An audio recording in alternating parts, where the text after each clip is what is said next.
নুকেছে, থাকার মতো কোনো চকিত তলে নুকেছে ভয়ের।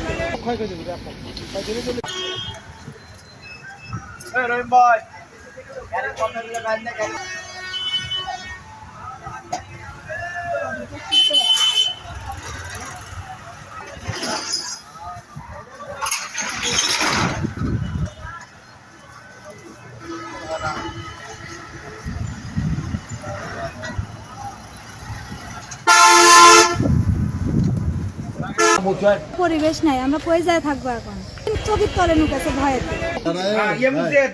আর প্রচন্ড বাতাস, ঘূর্ণিঝড়, এই ঘূর্ণিঝড় বাতাসে সমস্ত ধানগুলো কয়েকদিন পরে কাটা যাবে। সে ধানগুলো মেসাকার, ভুট্টো টুট্টো সব যা আছে আবাদ পাতি ফসল সব মেসাকার হয়ে গেছে। ক্ষয়ক্ষতি প্রচুর পরিমাণের, পাথারে ধান একদম মনে করেন যে হয়ে গেছে, নষ্ট হয়ে গেছে। মনে করো পাঁচি হয়ে গেছে, সাবরা সুবরা ঘর দুয়ার মনে করো ছিন্ন ভিন্ন হয়ে গেছে। ধান ইরি ধান যে পাকা ধান কয়েকদিন পরই, 2-4 দিন পরই আমরা কাটার মানে ঘরে তুলতাম।